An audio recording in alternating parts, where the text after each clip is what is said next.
मेरा नाम दीपक सक्सेना है। मैं भारतीय जनता पार्टी से नगर निगम बरेली में वार्ड 55 सैदपुर हाकिम से पार्षद हूँ और भारतीय जनता पार्टी का एक समर्पित कार्यकर्ता हूँ। सक्सेना साहब, जैसा कि दूसरे कार्यकाल में लगभग 4.5 साल आपके बीत चुके हैं, तो इन 4.5 सालों में आपके माध्यम से अपने वार्ड में क्या क्या कार्य कराए गए हैं, उनकी थोड़ी जानकारी चाहेंगे। 4.5 साल का समय इस बार नगर निगम का व्यतीत हो चुका है, ये वास्तविकता है। लेकिन बहुत दुर्भाग्यपूर्ण स्थिति इस बार पूरा विश्व ने झेला। कोविड पेंडेमिक के कारण 2 साल लगभग बहुत ही खराब स्थिति से गुजरे हैं। काफ़ी कार्य नगर निगम के हमारे यहाँ हो गए हैं। कई प्रमुख सड़कें जिनका निर्माण होना था नगर निगम के द्वारा हमने उनका पूरा कराया है। कुछ सड़कें जो नगर निगम से कुछ किसी तकनीकी कारणों से धन की कमी से नहीं हो पा रही थी, माननीय विधायक वर्तमान में माननीय वन मंत्री जी के सहयोग से त्वरित निधि से भी उन कार्यों को कराया गया। लगभग 70 लाख रुपए से अधिक के कार्य उन्होंने वो भी करवाए हैं।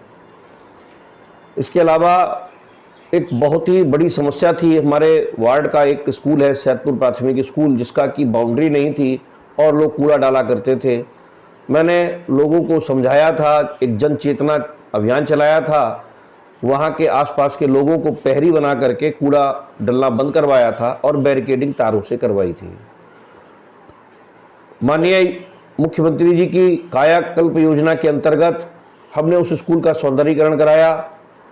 आज वहाँ पर बाउंड्री हो चुकी है, रैंप बन गया, अंदर पाथवे बन गया, क्लासरूम अच्छे हो गए हैं और जो बच्चे पहले समाज के द्वारा फेंके गए कूड़े गंदगी में रहते थे, आज बहुत अच्छे वातावरण में पढ़ रहे हैं। क्षेत्र के लोग बहुत खुश हैं क्योंकि उनके जो बच्चे हैं वो एक अच्छे परिवेश में पढ़ रहे हैं और किसी भी तरीके की बीमारी से बचाव उनका हो गया है।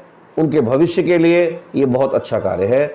इससे मैं माननीय मुख्यमंत्री जी को, अपनी सरकार को बधाई देता हूं कि कायाकल्प योजना जो उन्होंने चलाई, उन सरकारी स्कूलों को बदलने के लिए, प्राइवेट स्कूलों के टक्कर पे बनाने के लिए चलाई है, उसका लाभ हमारे क्षेत्र की जनता को भी प्राप्त हुआ है। सक्सेना साहब, ऐसी कौन सी महत्वपूर्ण सड़कें हैं जो कि आपके लिए उपलब्धि मानी जाए? हमारे क्षेत्र में अगर हम बात करते हैं सैदपुर हॉकिंस की, मैं थोड़ा सा पीछे भी ले जाऊंगा। पिछली बार हमारी पत्नी पार्षद थी इस वार्ड से। जब हमने इस वार्ड में आए तो लगभग कच्चा ये वार्ड था, ग्रामीण परिवेश से आया हुआ वार्ड था। नगर निगम में 10 करोड़ रुपए के कार्य कराए थे और जितनी मेन रोड थी सब कंप्लीट हो गई थी, लेकिन बहुत प्रयास के बावजूद भी आंतरिक गलियां कुछ कच्ची रह गई थी।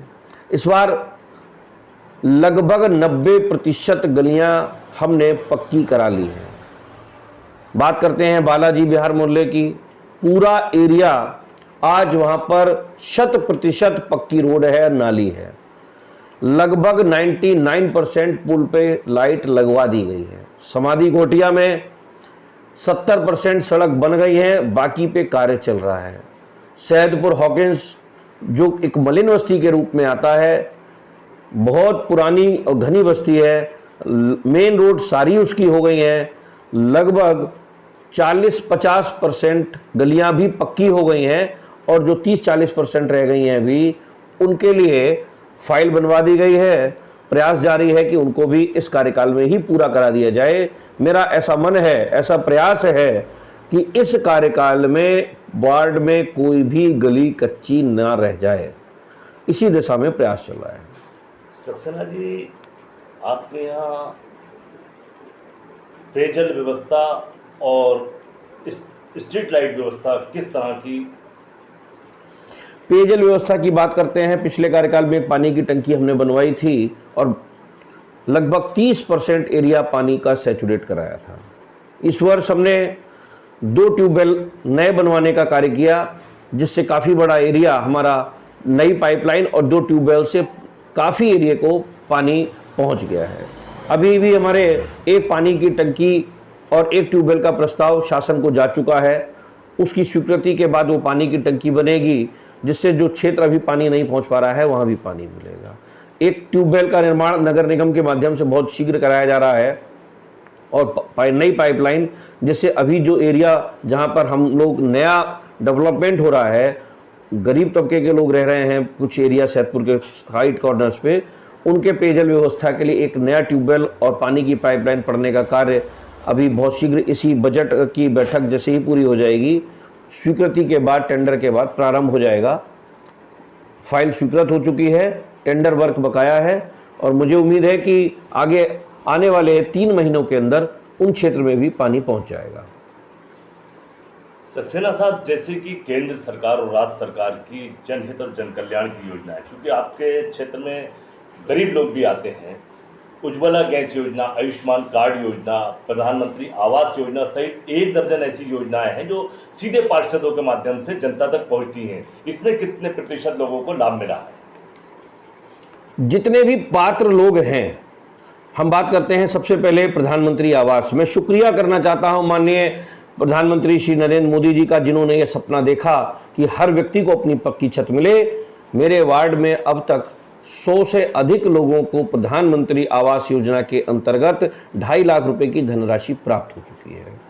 और वह लोग जो अब तक पन्नी में रहते थे, जो लोग कच्ची छत पे रहते थे, जो लोग खपरेल डाल के रहते थे, टीन डाल के रहते थे, आज अपनी पक्की छत पे रहते हैं, उनके चेहरे मुस्कुराते हैं, उनका परिवार आज बार बार धन्यवाद देता है। मैं अपने क्षेत्र की ओर से इस महत्वपूर्ण योजना के लिए प्रधानमंत्री जी को बधाई देता हूं और आभार करता हूं।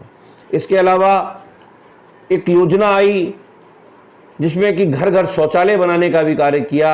हमारे क्षेत्र में ऐसे बहुत ही कम जगह थी जहां पर शौचालय नहीं था। लगभग 40 से 50 घरों को चिन्हित किया गया और सभी जगह शौचालय बनवा दिए गए। इसके बाद बात आती है विभिन्न प्रकार की लाभ योजनाओं की। कोविड काल में नगर निगम ने एक शासन के द्वारा सहायता योजना के लिए कार्य कराया था। हमारे युवा कार्यकर्ताओं ने कोविड नियमों का पालन करते हुए क्षेत्र की जनता का आधार कार्ड और बैंक के खाते वगैरह सब इकट्ठा करके उनको मुझ तक पहुंचाया। मैंने उसकी लिस्टिंग करवा के नगर निगम को पहुंचाया और ऐसे 472 लोगों को तत्काल सहायता राशि नगर निगम के माध्यम से कोविड पेंडेमिक समय में प्राप्त हुई। विभिन्न योजनाएं, चाहे वह विकलांग पेंशन हो, चाहे विधवा पेंशन हो, या किसी विधवा महिला के पति की मृत्यु के बाद मिलने वाले राष्ट्रीय पारिवारिक आय लाभ योजना हो, समय समय पर जिसकी जो भी फार्म आते हैं उनको उस योजना का लाभ दिलाने के लिए मैं व्यक्तिगत प्रयासरत रहता हूं और अधिकतर लोगों को समय से वह प्रयास के कारण लाभ मिल जाता है। सक्सेना साहब, आपके दूसरे कार्यकाल में और पहले कार्यकाल में काफ़ी जनता को राहत मिली है, काफ़ी कार्य हुए हैं। अब हम आपसे ये जानना चाहते हैं कि आपका कोई ड्रीम प्रोजेक्ट है इस अगले कार्यकाल के लिए? पहले तो मैं धन्यवाद कहूँगा कि आप अगले कार्यकाल के लिए अभी बात हैं। मैं तो सारे प्रोजेक्ट्स के लिए दिमाग, हमारी माननीय महापौर जी से भी चर्चा हुई है, माननीय विधायक जी से भी चर्चा हुई है, इसी कार्यकाल में हम पूरा कराना चाहते हैं। हमने अपने क्षेत्र में प्लांटेशन को बहुत जोर दिया था और यह नगर निगम के अधिकारी इस बात को एप्रिशिएट करते हैं कि लगभग 90% पौधे हमारे यहाँ जो लगाए गए थे वो सरवाइव हुए हैं। कॉलोनी वासियों को मैंने प्रेरित किया था कि एक एक पौधा गोद ले लें। आप हमारा क्षेत्र घूमते हैं तो आपको उसमें हरियाली भी दिखाई पड़ती है। हमारे क्षेत्र में सफाई व्यवस्था के लिए लोग अपने आप जागरूक रहते हैं। दैनिक जागरण द्वारा एक बार हमारे क्षेत्र को और हमको सफाई के लिए हमारे वार्ड को पुरस्कृत भी किया गया था। आज पार्कों के लिए सौंदर्यीकरण का काम चल रहा है। हमारे यहाँ पर लगभग 18 पार्क हैं जो वर्तमान समय में यहाँ पर हैं, अलाइव हैं, उन पर कोई किसी प्रकार का अतिक्रमण नहीं है और उन पार्कों का सौंदर्यीकरण का काम चल रहा है। 11 पार्कों में लाइट लग चुकी हैं, बेंच पड़ी हैं, झूले लगे हुए हैं, बाकी पार्कों का भी कार्य चल रहा है। मैं चाहता हूँ एक बार सभी पार्कों का सौंदर्यीकरण इसी कार्यकाल में पूरा हो जाए। और मैंने लिखकर भी दिया है माननीय महापौर जी को कि हमारे यहाँ के पार्कों में ओपन जिम भी लगवा दी जाए। वर्तमान समय में एक पार्क में ओपन जिम की मशीनरी लगी हुई है, जिसका लाभ पूरे क्षेत्र की जनता सुबह से शाम तक लेती है। और ये पब्लिक की भी मांग है कि ओपन जिम की संख्या बढ़ाई जाए। तो ये मेरा सर्वोच्च प्राथमिकता है कि पब्लिक की डिमांड को पूरा करते हुए हम ओपन जिम लगवा दें। लाइटिंग लगभग ऐसी कोई गली नहीं छूटी है जिसमें कि अंधेरा रह गया हो। हाँ, कुछ खंबे तो छूट गए हैं। खंबे इसलिए छूट जाते हैं कि साधन सीमित होते हैं, उन सीमित साधनों में कार्य करना होता है। लेकिन लगभग 80% विद्युतीकरण का कार्य हो गया है। स्ट्रीट लाइट लगी हुई हैं और समय से वो जलती हैं और शाम को उनको जलाने के लिए स्विचमैन की व्यवस्था भी नगर निगम करता है। बाकी लोगों का इतना अवेयरनेस है कि शाम को स्वयं जलाना और सुबह 5:30 बजे उसे जो हमारे मॉर्निंग वॉकर्स हैं एक एक जलने वाली लाइट को बंद करते हुए चलते हैं, जिससे राष्ट्र हित में हम लोग बिजली बचाने का कार्य भी करते हैं। सक्सेना साहब, इतने बड़े कार्यों के लिए किन किन लोगों का सहयोग रहा, उनको किस तरीके से धन्यवाद देना चाहेंगे क्षेत्रीय जनता की ओर से? सबसे पहले तो मैं अपनी क्षेत्र की जनता को ही धन्यवाद करता हूं कि किसी भी परिस्थिति में वो सदैव मेरे साथ खड़ी रहती है, मेरा मनोबल बढ़ाते हैं। हमारे यहाँ के बहुत सारे सीनियर्स लोग भी हैं जो रिटायर हो चुके हैं। ऐसे लोगों की संख्या भी लगभग 100 से अधिक है, जिनका मार्गदर्शन, जिनका आशीर्वाद मेरे साथ रहता है। मातृशक्ति हमेशा साथ रहती है, युवा शक्ति रहती है। हमारे वन मंत्री जी का विशेष सहयोग, विशेष लाभ उनके प्यार का हमको मिलता है। इस क्षेत्र के लिए उनका हमेशा हमें विशेष लगाव मिलता है। हमारे नगर निगम के जितने भी कार्य हैं माननीय महापौर जी के द्वारा हमें उनका भी सहयोग प्राप्त होता है। और माननीय मंत्री जी, पूर्व मंत्री, हमारे वर्तमान लोकसभा के सांसद परम आदरणीय श्री माननीय संतोष गंगवार जी का भी हमको विशेष स्नेह हमारे वार्ड को प्राप्त होता है। उनके द्वारा भी हमारे क्षेत्र में कार्य आवश्यकता के अनुसार कराए जाते रहे हैं। इस तरीके से सभी जनप्रतिनिधियों का हमें सहयोग प्राप्त हुआ। हमें किसी भी संगठन से कभी भी अगर हमने कोई बात की तो उसको पूरा कराने का कार्य करा जाता है। जिला प्रशासन के भी मैं एक बात बताता हूँ। एक बार एक दुर्घटना हो गई, तेज हवाओं के कारण पड़ोस की दीवार गिरने से एक 5 साल के बच्चे का दुखद मृत्यु हो गई। उसके साथ खेल रही उसकी बहन के दोनों पैर टूट गए। मैं लखनऊ था, रात को लखनऊ से आया। अगले दिन हमने तहसील प्रशासन से बात की, उनको यहाँ बुलाया। मैं धन्यवाद देता हूँ बरेली के जिला प्रशासन को कि लेखपाल को, तत्कालीन लेखपाल, कानूनगो साहब, नायब तहसीलदार जिन्होंने सेम डे में सारी रिपोर्टिंग करते हुए शासन की ओर से 4 लाख रुपए का अनुदान राशि उस परिवार को तत्काल रूप से दिलाई। वह इतना गरीब परिवार था जो पन्नी में रह रहा था। उस वक्त उसका प्रधानमंत्री आवास योजना का फॉर्म भरा हुआ था, पैसा नहीं आ पाया था।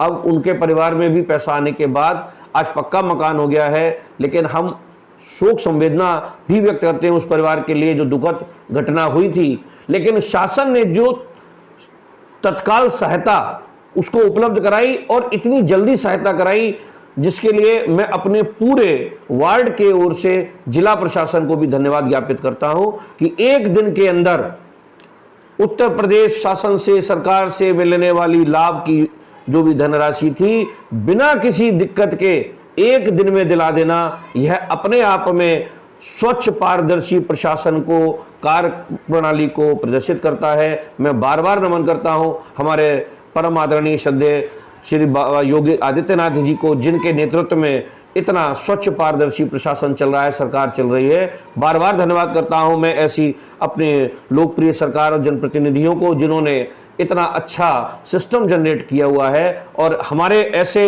अधिकारियों को भी जो निष्पक्षता से त्वरित कार्य करते हैं, संपादित करते हैं। कहीं भी किसी तरीके की कोई भी रिश्वत की बात, कभी भी कोई कागज को लेट करने की बात मेरे समक्ष नहीं आ रही है।